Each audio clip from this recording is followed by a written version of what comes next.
Hey everyone, it's Tira with Rent Mason Bees and Abigail from UC Davis, and she's an entomologist, PhD student here, and we are currently right now in the Williams Bee Lab. I'm going to give you a tour. Abigail's going to take you on a tour of all the different things that she does in this lab, and we are very excited to kick off our Live in the Lab tomorrow, October 4th at 10 a.m. with Abigail and I. We're going to take you over to another bee lab on campus, and that is where she's been studying the Houdini fly. So we're going to talk about the Houdini fly. We're going to talk about other little things that you're going to find in your nesting chambers. So today we're going to give you a quick tour. We'll do that right now, and then a separate lab space we have because we need special electricity for our incubators. So we have 2 incubators here in this lab, and in these we can control the temperature and humidity. So this is a logger that shows us the current temperature and humidity in there. So I have some bees in here right now if you want to come check them out. These are from an experiment where I collected your bees in Washington, Oregon, and Northern California. We've got loads of cocoons in here, so they're staying nice and safe until they emerge in spring. All right, and this is our freezer. You can see there's a lot of different stuff going on in here. We have old sticky card traps from past projects. These are covered in insects. We've got pollen samples. These are my bees from 2 years ago. I've got a bin full of Houdini fly parasites and pollen samples in here. So we've got lots of space and lots of different projects going on. are these sticky traps the Houdini fly traps? No, so these are actually used for monitoring agricultural pests. Okay. So you put these little yellow cards out in an agricultural field or an orchard, and you see what lands on it, and this is how you can check and see if you have a pest at your farm. Okay. Mm-hmm. And then you showed us, you have some samples down here of, what are these? These are bees that emerged last year. So I have some females saved in here, and we're taking measurements on their body. Frosty. Mm-hmm.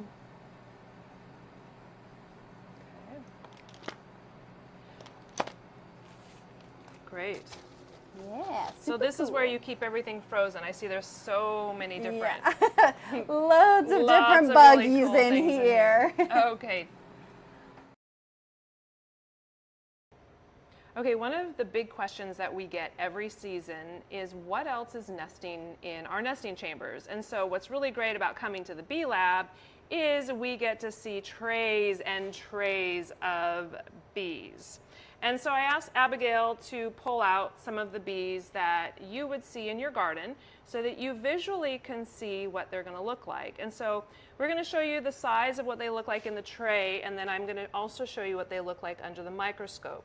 So go ahead, Abigail, why don't you tell us what we're looking at? Okay, so first, we have lots of bumblebees here, very charismatic, fluffy, and cute common bees that you will see in your garden. They visit all sorts of different plants, and you're very likely to see them, and they're one that people are familiar with from a young age typically. Another common one you might see are the carpenter bees. So they're a bit bigger, you can see, than the worker bumblebees, and they have a black shiny butt, where bumblebees don't. They're fluffy all around. And these will chew into wood, so they don't use pre-existing holes like your mason bees do. They typically chew into rotting logs, the side of your house sometimes, and once in a while I've seen one chewing into my nest block before to make the hole bigger. But yeah, typically you'll see them in logs left in your yard. Then over here, These are very big. Are you able to just show us the size? side by So side. is this what we would see in the Pacific Northwest, that big? You can see them that big, yeah. they More typically that common big? is this size. Okay. So Can you hold up a honeybee so we can see the size difference? I don't have a honeybee, but I can show a worker bumblebee side by side. Go on the white here so we can Yep, see. there we go. There we go. So they're much bigger. Great. They are bigger. And we do get asked a lot, oh, I don't like mason bees. They chew through my house. And those, I always tell people, those are not the mason bees. Those are the carpenter bees.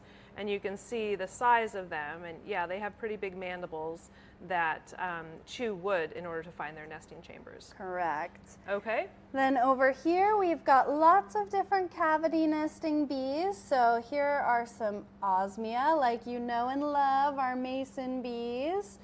Then we can compare that with a leafcutter bee. So leafcutter bees have nice stripy abdomens. They tend to be a little bit pointier looking than your osmia. And let's go ahead and stick one of those over side by side. We'll do that, and I'll put that over this video as we're talking about them. So you have the mason bee and you have the leafcutter bee side by side. And I'm going to show you right now a video of what that looks like under the microscope so that you can see the difference between the two. Is that an Osmia lignaria? It's not. It's Atrocyana. So, but it is another common Pacific Northwest osmia species. Great. And so you can see the difference under the microscope, how they look so different. Do you have a blue orchard mason bee? Yes, I do. There's a blue orchard bee. So that, under the microscope, is what the blue orchard mason bee looks like next to the leafcutter bee. And these are really beautiful. What are these little green iridescent sheen ones? Those are male osmia. Okay.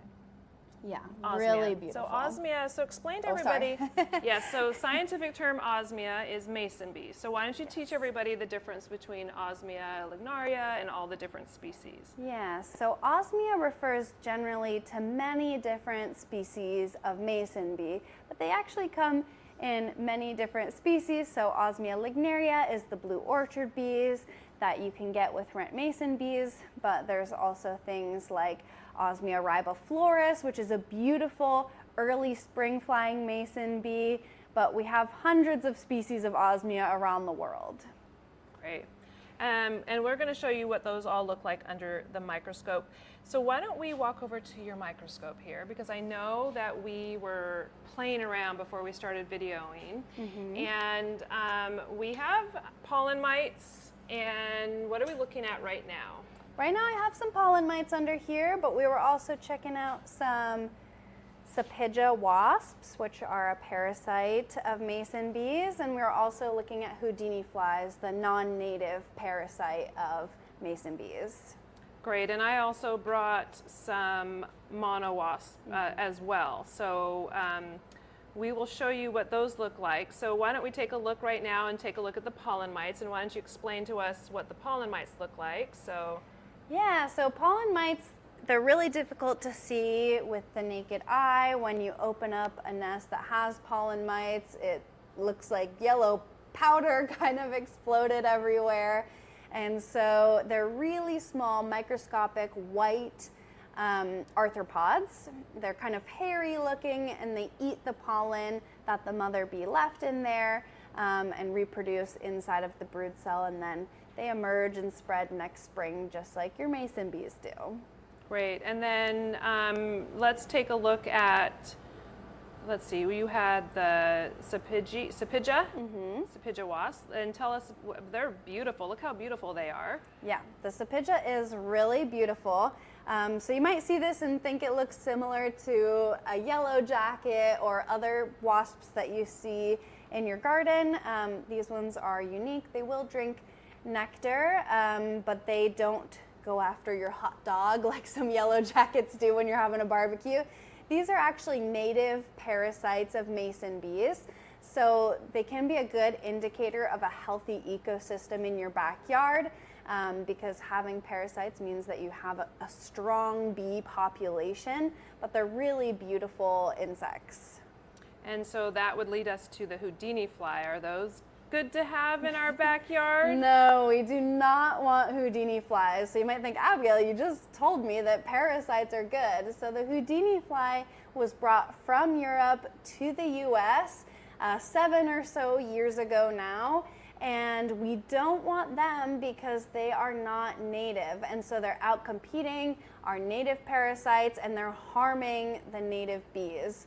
The native bees with the native parasites have evolved together and worked together over many, many years to balance each other out, right? But the Houdini flies don't have that relationship with the native bees, and so they're very harmful. And here's a picture of a Houdini fly under the microscope that we just got. And they're little white, they look like little white maggots. They're easy to spot when you open up your nesting material. And then here is what an adult Houdini fly look like. And here's what they look like flying around in a nesting chamber. So you can see the size of them. They're about the size of a fruit fly. And then the other predator we're going to take a look at under the microscope are the monowasps. Yes, the monowasps. So tell us about the monowasp. Yeah, so monowasps are really interesting. They are also a native predator, but they can wipe out your mason bees in bee hotels because it's like an all-you-can-eat buffet for them. So you have to be careful about them in your yard.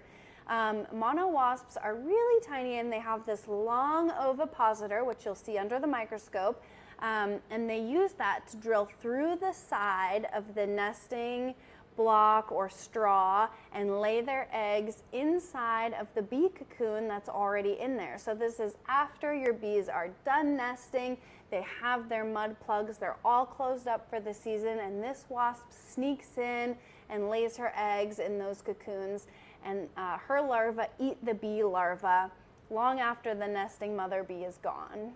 So this is where, when we teach people to remove their nesting blocks at the end of spring, mason bees only live 6 to 8 weeks, and so it's really important to remove your nesting material so that you are protecting your bees from the monowasp that could be out there. Great. Is there anything else that I missed in our great adventure here in the bee lab? I thought you wanted to show wool carder bees. Oh yeah, let's show the wool carder bees. I Yeah, forgot they're about super those. cool. Thank you. Yeah. So, Oh yeah. grab this one, is a nice one. Okay, so I'll stick it here like we did the other ones. So that's a wool carder bee. I'm going to switch over to show it to you under the microscope. Wool carder bees are super cool, so they use their mandibles or their mouth parts to shear off the hairs on plants, and they use that as nesting material. So they'll fill up their nesting hole with fluffy bits from plants to lay their eggs inside, the same way that your mason bees use mud or leafcutter bees use leaves. These use fluffy plant hairs. And what are the bees that use like the mud with the rocks? Are those just a different type of This is a mason bee? different type of Anthidium, so the same group of bees as this. Some can also use rocks, and some mason bees will actually use rocks as well. Okay. I just have to say, because I think we went, what are these teeny tiny little things over here? Those are called Ceratina, or small carpenter bees. So they nest in pithy stems. So this is things like elderberry, for example, that have sort of soft material inside the stem that they pull out, and then they lay their eggs inside as well. Yeah, just a teeny tiny cavity nesting bee. Oh my gosh. Okay.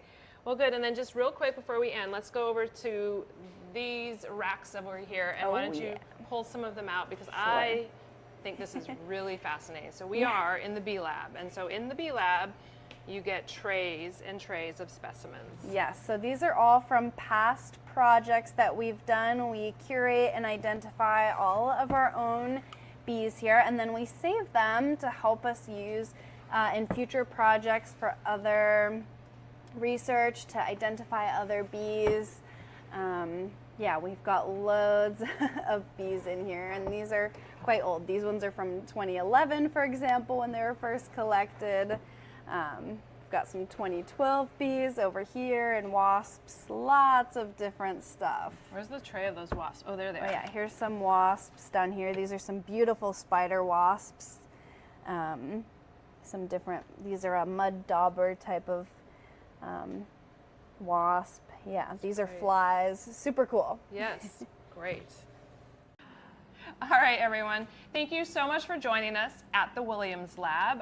We're excited to continue educating and teaching, especially all the students that I get to teach in all the schools. And it's so great to see the kids light up when they get to be their own little bee scientists. And so you're officially getting to meet one today. You got to go on a tour of a bee lab, And check out our other video where we did live in the lab. We're going to take you to another bee lab on campus. And then I have other lab videos, USDA bee lab in Utah. And I'll link all those links below so that you can go and learn more about being a researcher and a scientist. Thanks. Thank you. Bye.